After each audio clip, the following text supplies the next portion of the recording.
perfect world, a perfect person would have a perfect March Madness bracket, but with all this year's madness, everybody's crumpling them up and throwing them away. Complete Bear domination is how I would describe the first half.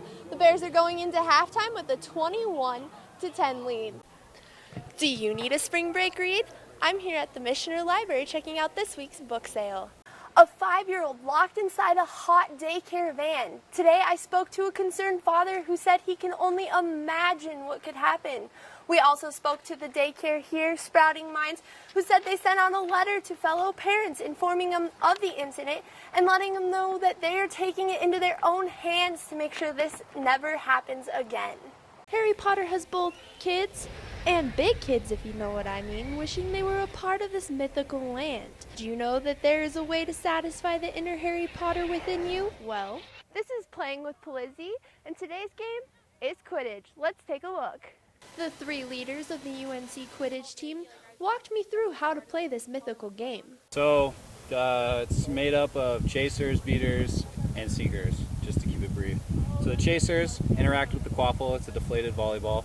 Their goal is to try to get the ball through the hoops of the opposing team. The beaters interact with a dodgeball, and their main job is to beat people. Seekers interact with the snitch. This is the snitch. Their job is to try to get this off of me because it's Velcroed. You think I can play? You think I can keep up with you guys? Let's go. Okay, well, let's try this out. So I decided to give it a shot, put my 15+ years of athletics to the test. Well, I realized fast, Harry Potter made this look a lot easier than it actually was. Even the most athletic person has a hard time running around with a stick between their legs, chasing a ball. So I have to ask, why can't we fly around like in the movie? Well, I guess flying hasn't been invented yet. After 15 minutes of hard play, I finally got the hang of things, and I even scored a point. But I think they gave me a pity point. I have a mad respect for these athletes because, well, this is not a game that everyone has the skill to play. Let's just say I'm crossing professional Quidditch player off of my list of potential careers. Bear fans, don't forget to tune in next week to see where Jackie Polizzi is playing next. Reporting at the University of Northern Colorado, I'm Jackie Polizzi, Bear News.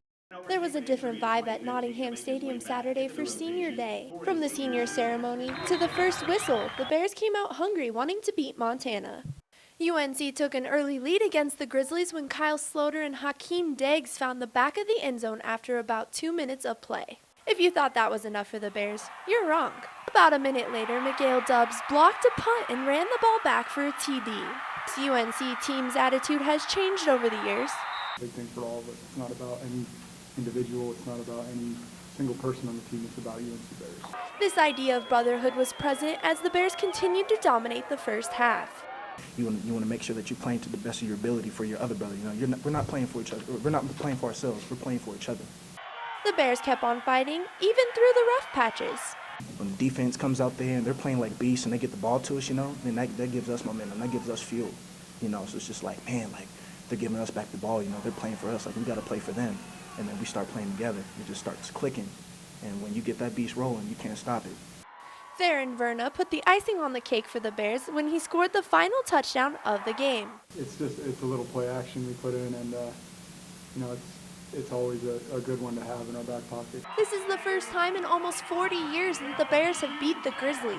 Every victory we have, man, it's just awesome because I know the kids for that specific time, for that 24-hour period, they're gonna enjoy it. They're gonna have fun.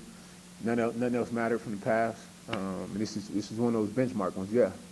With a final score of 28-25, the Bears made history. The season is still not over. One more big game determines if the Bears will go to postseason for the first time in D1 history. Reporting from Nottingham Field, I'm Jackie Polizzi, Bear News Sports.